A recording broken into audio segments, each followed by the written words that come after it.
Hey, today I'm talking about 3 films starring Bob Hope and Paulette Goddard. And the names of those 3 movies are Nothing But the Truth, The Ghost Breakers, and The Cat and the Canary. First up is Nothing But the Truth. This is a 1941 film that's pretty similar to Liar Liar, classic Jim Carrey film I love a lot. So the basic premise is Bob Hope gets this new job and then he gets into an argument with his boss and his coworkers about honesty, and he's eventually like, I could easily go 24 hours without lying, and they're like, bet? And he's like, damn right I'll bet on that. And so they make a bet for an absurd amount of money, $10,000 in 1941 money, which is this much in modern money. And so yeah, then the rest of the movie is just him trying his best to not tell any lies and his coworkers and boss trying to entrap him into a lie. And it's really, really fun. I really enjoyed this. The humor just really worked for me. Just like the fun ways he tried to like slither out of telling the truth, and then just like he eventually having to tell the truth and that having like silly fun consequences. Bob just really, really nailed the humor here. I'll talk about it more with the other 2 films. The other 2 films, Bob's humor really wasn't working for me, didn't really connect with me. But here it really truly did, which I found extra interesting because I saw a review on IMDb about someone being like, oh, this really isn't a Bob Hope style of comedy, and I'm like, oh. So I wonder if that means that Bob Hope isn't really my style of comedy, if I would like Bob Hope's comedy in general. If you are a big Bob Hope person, please recommend your favorite Bob Hope comedies that aren't these movies, because I really want to like see if I like him more or not, but I would prefer a guided tour of his filmography rather than just kind of randomly jumping around. Anyway, back to this. Paulette Goddard is the other lead, and I crazy love her. She is gorgeous, but she's also just like a really talented actor, and she's so much fun here and just a really delightful character. And yeah, really just everything about this film really connected with me. So yeah, no, I totally, without a doubt, recommend this movie. It's a really great, good, fun time. Especially recommend it if you're a big fan of Liar Liar. It's the same sort of vibe. Obviously, Jim Carrey's not in this, and they don't match his comedic stylings, but I think there's a good chance that you would still really enjoy this film. So yeah, really good, definitely recommend.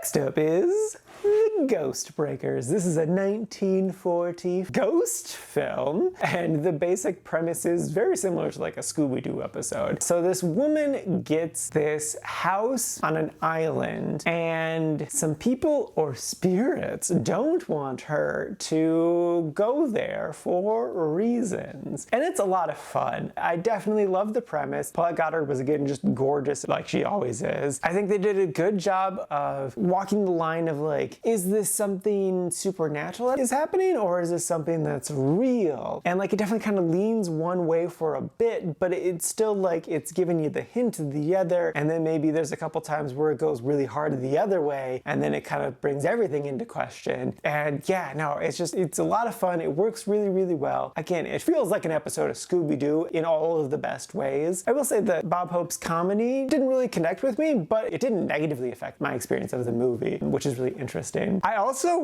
really loved that essentially the 3rd lead of the film was a black man. Like, without like doing the math, he essentially has the same amount of screen time as Bob Hope and Paulette Goddard. Like, he's on screen so much, he has so many lines of dialogue. Yeah, he's doing a stereotypical voice, but he's smart, he's capable, he has plenty of jokes, he has a hero moment, which was just awesome. It's technically played as a joke, but it was an important moment within the story, so like, even though it was a joke, totally still give them credit for it. That was just really awesome to discover for a 1940s film. I'm always blown away when I see positive portrayal of black people in the olden days. Even though it wasn't the most positive, it was still like, for its time, this is a positive portrayal of a black man. So good job, movie. So yeah, I definitely enjoyed this film and would totally again recommend it, especially if you just want like an old school Scooby-Doo vibe. That's what this film is, and it works really well. So yes, definitely recommend.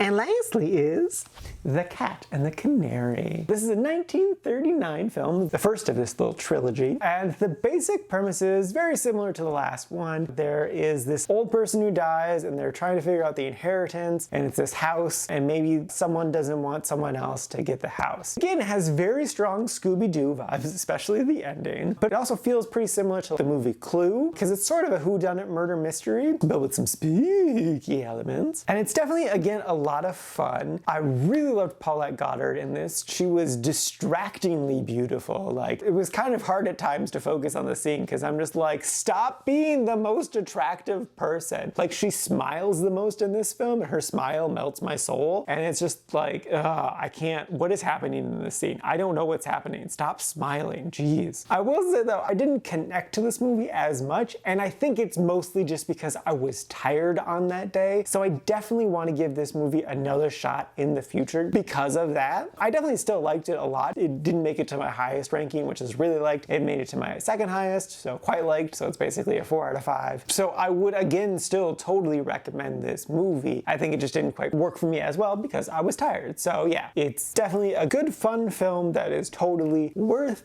a watch. Alrighty, now for today's rankings. First up, we got Nothing But the Truth sitting at number 2 in the really like section. Definitely deserves that. And then after that is The Ghost Breakers sitting at number 7, also in the really like section. And then bringing up the rear, not too terribly far behind, is The Cat and the Canary sitting at number 11 in the quite like section. And this is out of a total of 21 old movies so far this year.